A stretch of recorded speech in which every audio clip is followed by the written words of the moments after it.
Alors, bonjour à tous. Ravi de vous retrouver encore une fois pour ce 12e webinaire de l'année qui sera le dernier de l'année 2023. On en a fait 12 par mois. On a tenu le rythme, donc on est plutôt satisfait chez Nexialist.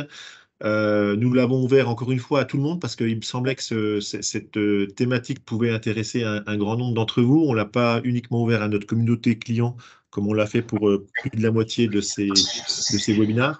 Donc, pour celles et ceux qui ne me connaissent pas, donc moi je suis Florent Guillon, je suis en charge des partenariats, des relations extérieures et de la notoriété de manière globale au sein de Nexialist.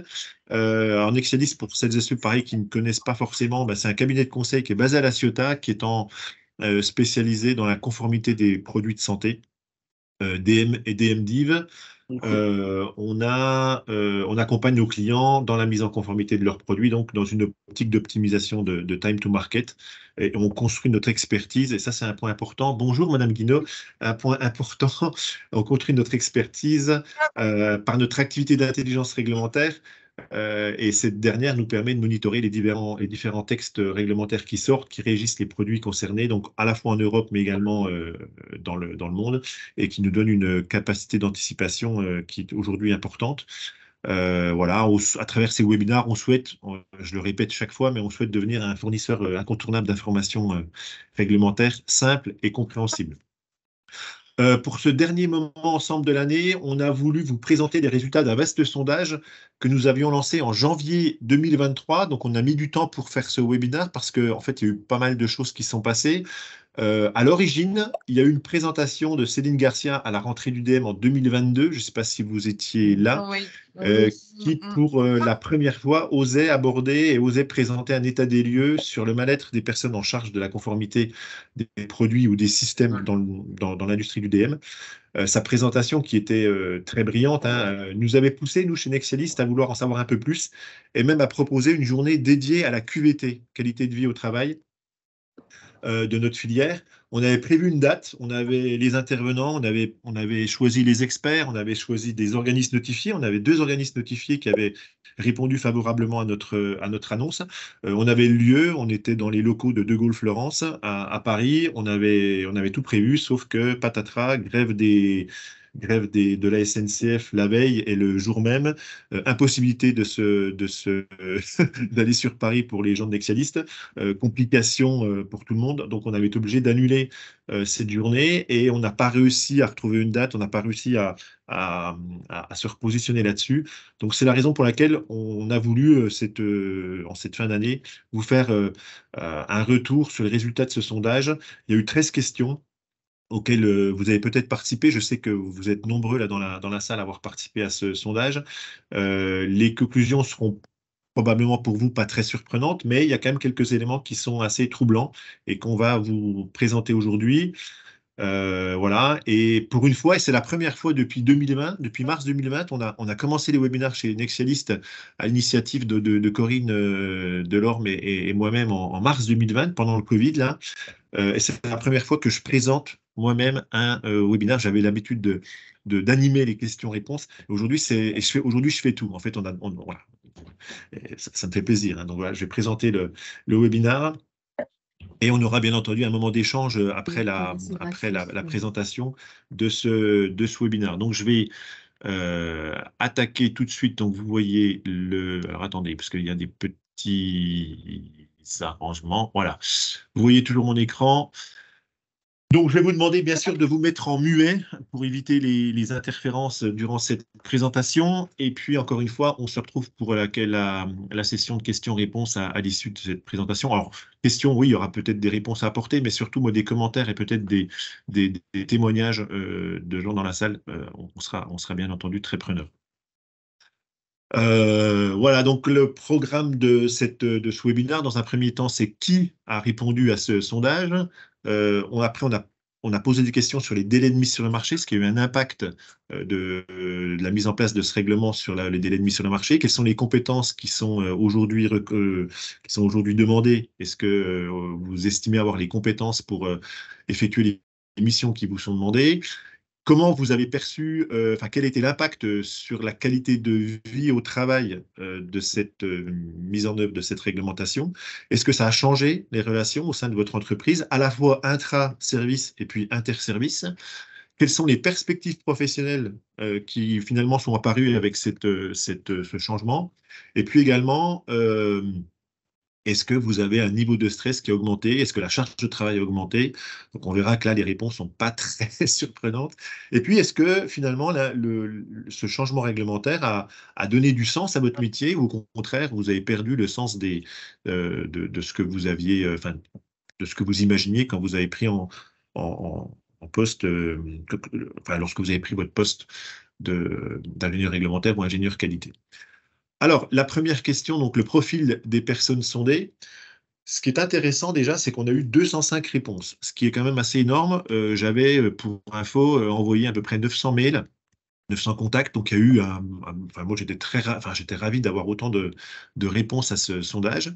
Et que globalement, les personnes qui ont répondu à ce sondage, vous voyez que vous êtes quand même très nombreux. Majoritairement, vous êtes des directeurs qualité, règlement qualité ou directeurs réglementaires, ou les deux, hein, directeurs CARA ou responsables CARA.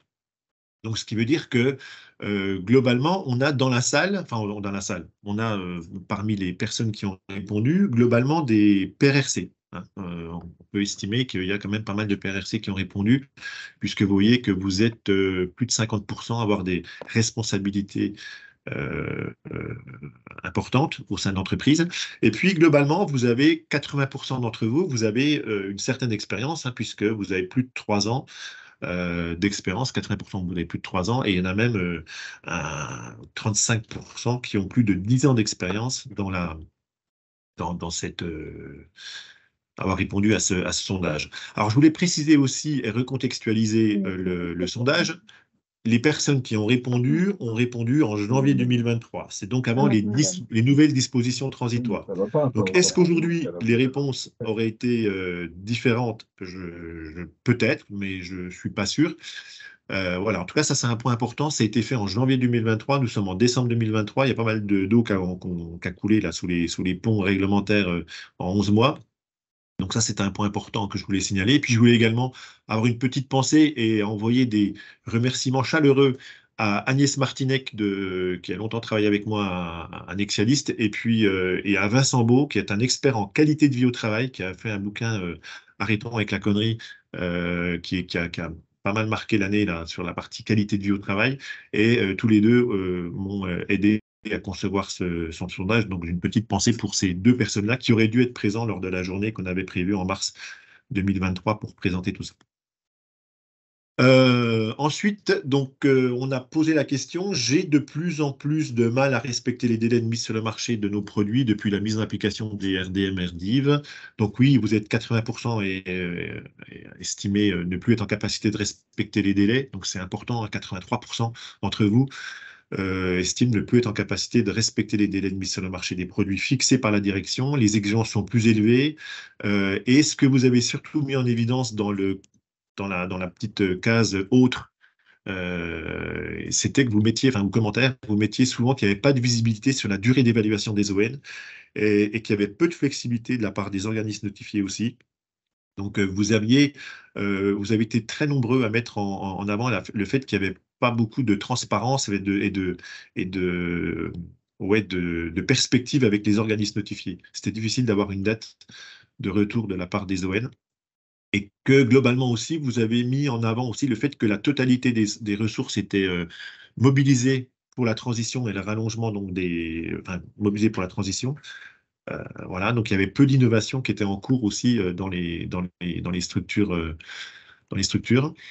que vous avez été également nombreux à mettre en avant la méconnaissance des évolutions réglementaires par les sous-traitants critiques, et ça avait impacté aussi certains délais chez les fabricants. Et puis, pour celles et ceux qui ont répondu non, pas vraiment ou non, pas du tout, donc à peu près 17%, eh bien, majoritairement, vous venez de grosses structures, donc les majors, qui sont bien, enfin, qui avaient déjà anticipé et avaient les moyens pour mettre la pression à la fois sur les ON et puis avaient les ressources nécessaires pour pouvoir euh, mettre en place les, les actions nécessaires pour l'obtention du marquage CE ou MDR. Euh, les compétences pour la transition, on a posé deux questions. C'est est-ce que je trouve que nous disposons en interne de compétences nécessaires pour faire notre travail depuis la mise en application du règlement? Ben oui, c'est assez mitigé. 50% estiment que oui, 50% non. Et puis pareil, je trouve que j'ai des compétences suffisantes pour bien faire mon travail depuis la mise en application des RDM et RDIV. Globalement, c'est aussi mitigé. 50% oui, 50% non. Alors, les résultats sont mitigés. Euh, il y en a qui disent aussi qu'il y a un problème de temps et de compréhension des attentes des ON, ceux qui estiment qu'ils n'ont pas les compétences, parce qu'ils ne savent pas trop euh, comment vont réagir les ON par rapport aux informations qu'ils ont envoyées. Ils ont également, vous avez été très nombreux aussi à mettre en avant le fait que vous n'avez pas les compétences nécessaires et suffisantes sur des points très spécifiques. Et notamment, ce qui revenait souvent, c'était que, alors, vous aviez potentiellement la compétence de comprendre, mais sur les aspects stérilisation, évaluation biologique et évaluation clinique, vous faisiez très souvent appel à des services extérieurs, parce qu'aujourd'hui, il est très compliqué d'être à la fois compétent en clinique, en biologie, en, en stérilisation. Et vous étiez très nombreux à dire que il devenait quasiment nécessaire pour vous de passer par des consultants externes spécialistes dans les domaines cliniques et biocompatibilité. Donc ça, c'est revenu très souvent. Niveau de compétences personnelles, les remarques citées s'appliquaient aussi au niveau du personnel. Les sondés estiment avoir suffisamment de compétences globales, à 90%, mais moins sur des domaines spécifiques. Ouais, encore une fois, c'était les aspects cliniques qui revenaient très souvent. Ensuite, est-ce que, par rapport à la qualité de vie, est-ce que mon équilibre vie pro, vie perso a été affecté par la mise en application des règlements?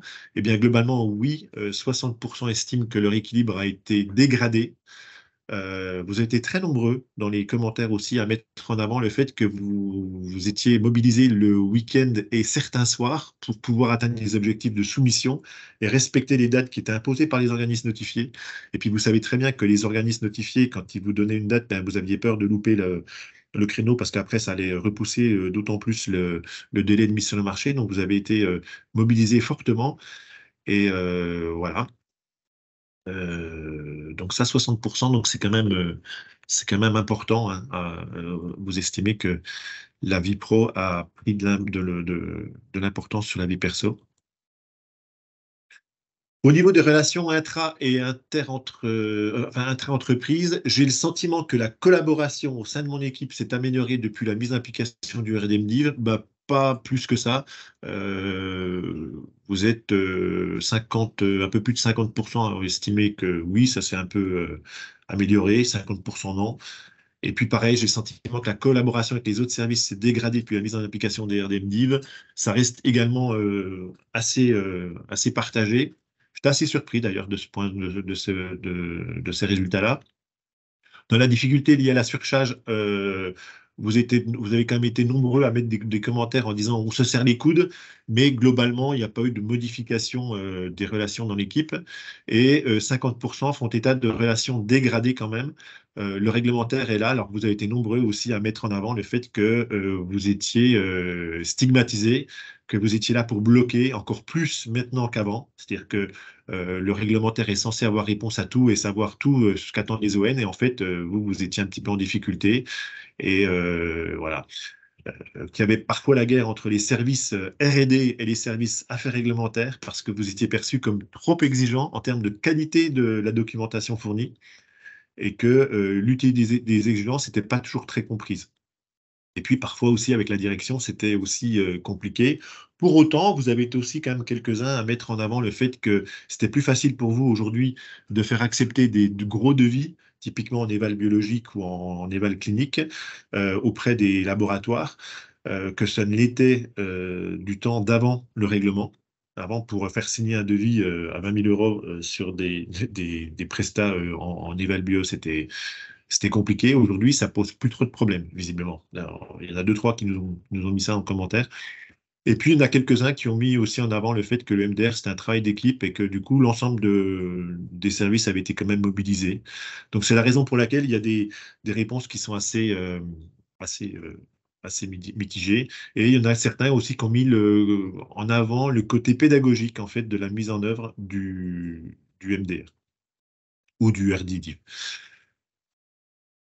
L'ambiance de travail, est-ce que j'ai le sentiment que l'ambiance de travail s'est améliorée depuis la mise en application des RDMDIV? Ben, globalement, 80% pensent que l'ambiance de travail ne s'est pas améliorée. La pression de la direction et du contexte impacte les équipes. Au mieux, l'ambiance ne s'est pas dégradée. Voilà. Mais c'est pas non plus, voilà, c'est pas choquant non plus, hein, ces résultats. Ensuite, les perspectives professionnelles. Est-ce que j'ai du mal à évaluer mes perspectives professionnelles depuis la mise en application des RDMDIV? Eh bien, on s'aperçoit que non, pas vraiment, non, pas du tout. Donc, ce qui est vert et orange, donc c'est plus de 70%. Ben non, vous avez pas de problème là-dessus.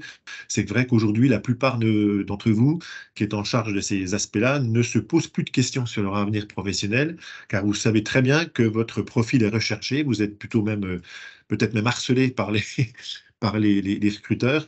Donc, voilà. Par contre, en revanche, certains ne voient plus l'intérêt de leur travail et envisagent même de changer de métier. Donc ça a été mis dans les commentaires. On le verra plus tard dans le sens donné au travail. Ça a été assez marquant.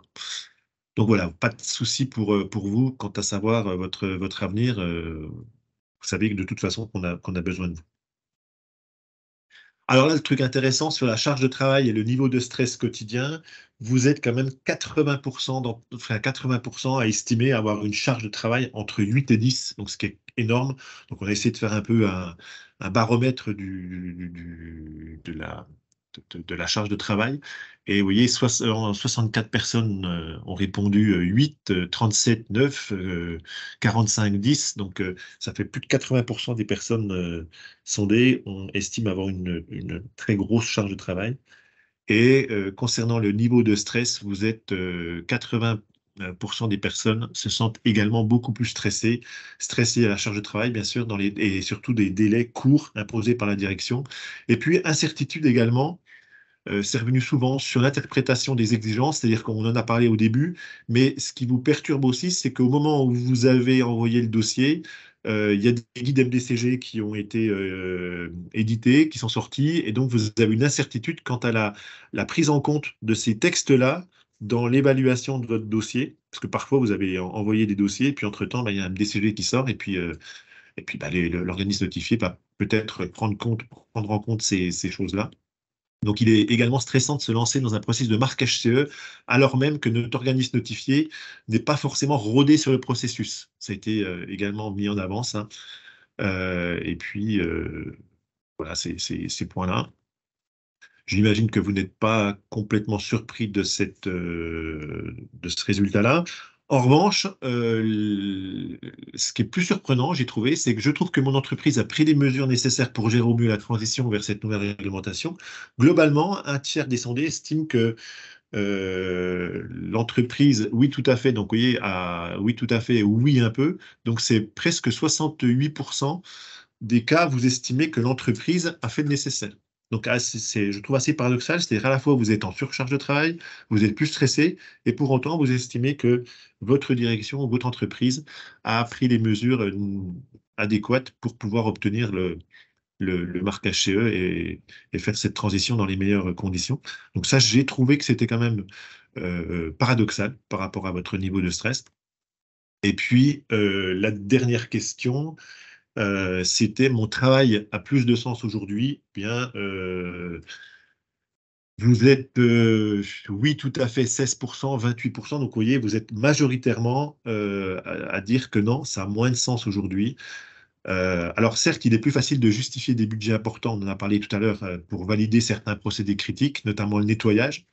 En revanche, certaines interprétations par les ON sont jugées déraisonnables, comme par exemple la nécessité que chaque section de l'ADT soit autoportée, ce qui entraîne la répétition des mêmes informations dans toute la documentation technique, ce qui génère également des risques d'erreur et un sentiment de faire des copier-coller, de faire du gras de papier, et que, effectivement, pour répondre à certaines exigences, vous estimez que votre métier a beaucoup moins de sens aujourd'hui qu'avant et qu'on perd la réalité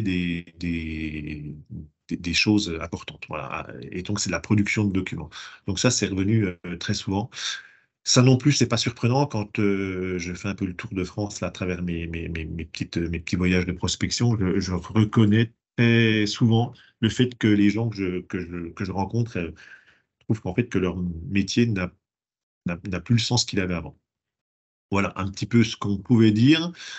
Moi, ce que je vous propose maintenant, c'est qu'on puisse échanger par rapport à ça. Je vous donnerai aussi après quelques éléments que nous, on a mis en place chez Nexialist pour pouvoir essayer de vous aider à sortir la tête de l'eau. Parce que ce qui était assez intéressant, c'était, il y a une personne, non, je ne sais pas si elle est dans la salle là, mais qui a répondu sur LinkedIn comme quoi on est sous l'eau. Mais c'est exactement ce que nous, on ressent au sein de Nexialist, c'est de dire que il faut qu'on arrive à vous aider à prendre un petit peu de hauteur et puis à sortir de l'eau et comment nous, en tant que consultants, on peut vous aider sur ces choses-là.